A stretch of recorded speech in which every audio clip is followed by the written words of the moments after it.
Guys हामी चाहिँ के गर्दैछौँ यहाँ हेर्नु न दबाङ्गे उखु दिएको खाँदैन यहाँ यत्रो दिएको छु अनि बोजू र म घाम ताप्दै उखु खाँदैछौँ साथीहरू हेर्नुहोस् त साथीहरू कत्रो कत्रो उखु गुलियो भयो बलियो गुलियो भयो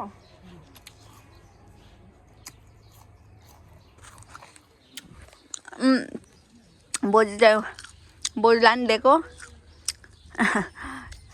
सुस्तै हुन्छ सानो सानो निकालिदिएको क्या त्यो ठुलो चाहिँ चपाउनै सक्नु भएन चाहिँ यत्रो छ यहाँ हेर्नु साथीहरू धोएर खाएको मेरो उखु हेर्नु साथीहरू कत्रो छ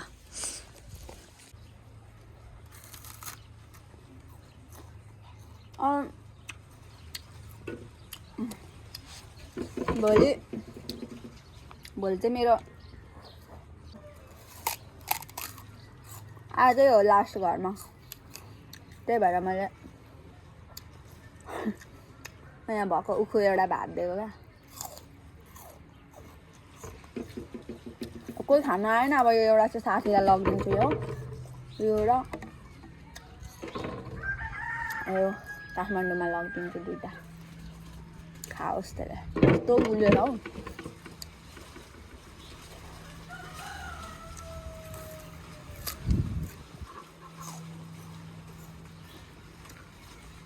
यतिले त अहिले धेरै हुन्छ होला मलाई तर पनि खान्छु म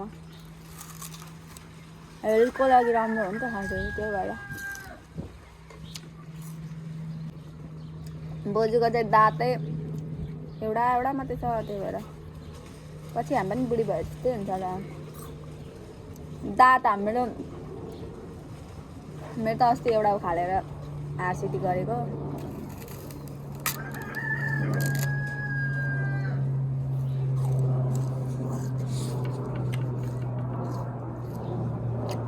प्लेन कराउँदैछ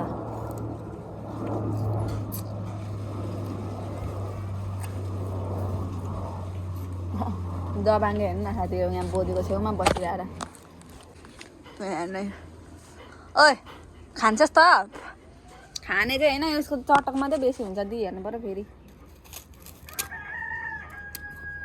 दबाङलाई यत्रो दिन्छु ल ल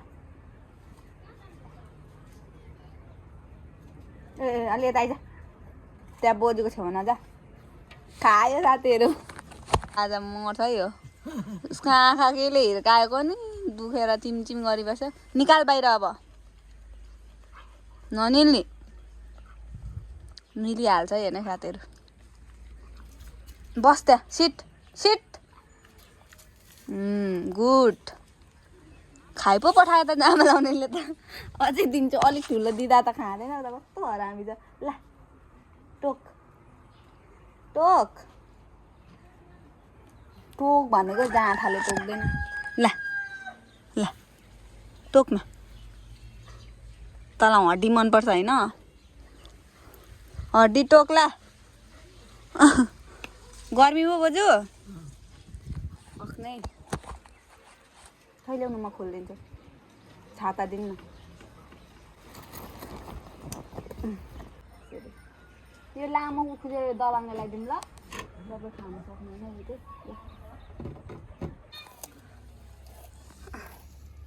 अहिले चाहिँ चिनेछ है अस्ति पनि दिएको खाएन दबाङ्गे ज्ञानी चाहिँ ज्ञानी भएको छ पहिला त है भनेको कुरै नसुन्ने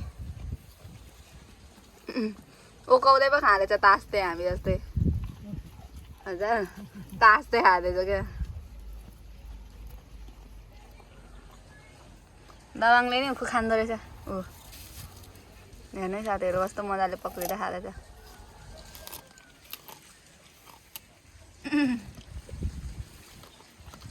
उसको आँखामा खै केले हिर्काइदिएको नि आँखा दुखिरहेको छ क्या यसको आज चाहिँ अलिक निको भएछ हिजो त एउटा आँखा चिम गरिरहेको थिएँ मम्मीले दबाई हालिदिनु भएको थियो बोजूको खुट्टा तल सुतिरहेछ हाम्रो बोजू चाहिँ यहाँ घाम तापिराख्नु भएको छ गर्मी पो बोजू एकछिन घाम ताप्नुपर्छ नि, दबाई हुन्छ भिटामिन डी। घामै लाग्दैन। कसरी हेर्दैछ मलाई। अघि उहाँको उसको भाग दिँदा नहुने अरे नहे मार्नु पर्यो।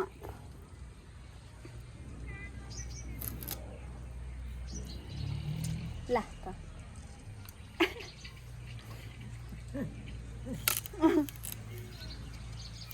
ओ वाह शिट शिट ल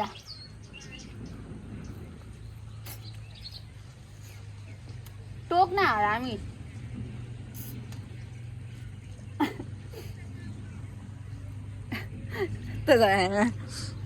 दबाङसँग नि आज मेरो लास्ट डे हो भोलि त।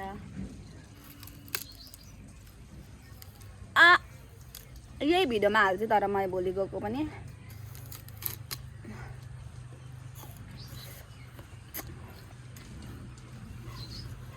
कस्तो मिठो छ हौ साथीहरू।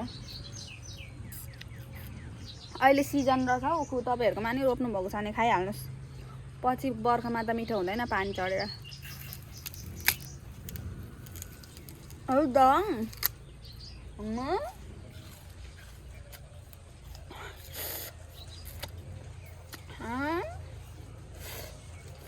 खाने अब म अघि उहाँनिर झारिरहेको छ, उसको खाइसकेकै छैन। त्यही पनि दिन्छु। यो साह्रै हेऱ्यो चाङ्गोते चाङ्गोते अरे क्या जाउँ हानिदिन्छ। निली पठाउ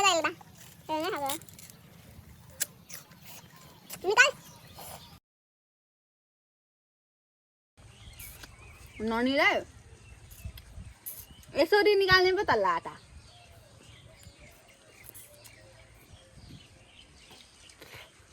बोली मात्रै आउँदैन यसले बुझ्छ।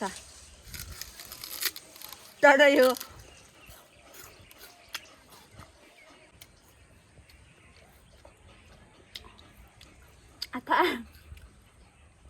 घाम डरै आयो।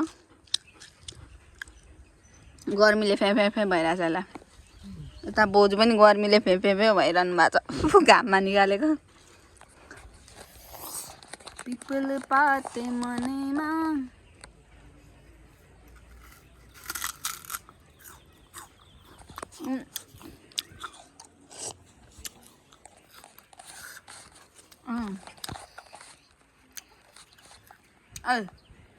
के चाख्दैछस् मन्छ अहिले म। ल आयो सिट सिट सिट आयो दिन्छु। हेर्ने साथीहरू यसले क्या जम भान्छ ल। आयो है उमी सिट सिट आयो। कस्तो मजाले जम गर्छ। सिट दबाङ sit sit. Good good good दबाङ। आज त तेरो र मेरो बाई बाई हुन्छ। यस्तै दबाङ जस्तै एउटा हामीले तल बोजूहरूकोमा बस्दाखेरि पालेको थियो क्या। यो दबाङ जस्तै हेरे सानो। Good lock. के गर्दैछ होला गुड लक। कस्तो मिस गर्छु म गुड लकलाई।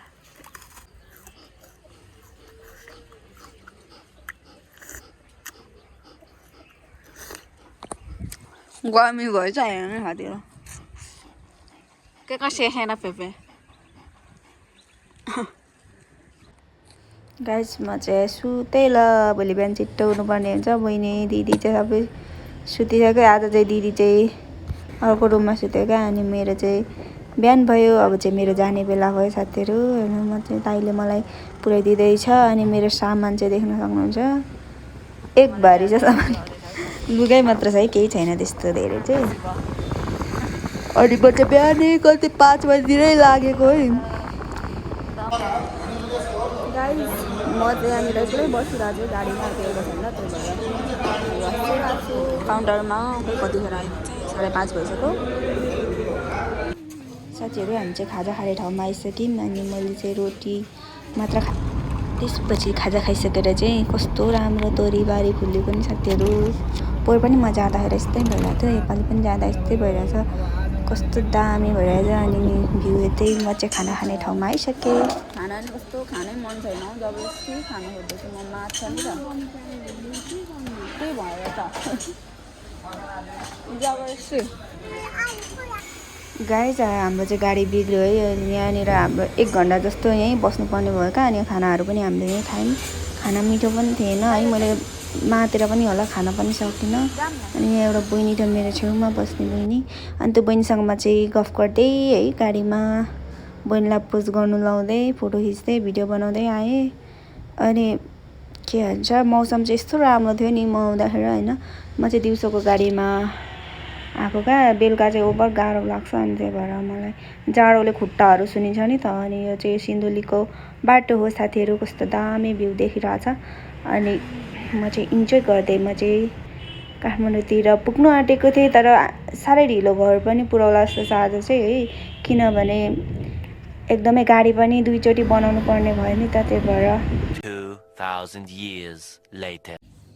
गाइस म चाहिँ काठमाडौँ आइसकेँ। गाडीले मातेर धङ्सै भएको थियो। अनि म त आएर चुपचाप सुतेँ नि त, त्यही भएर मैले अब मेरो भिडियो चाहिँ इन गर्न चाहन्छु।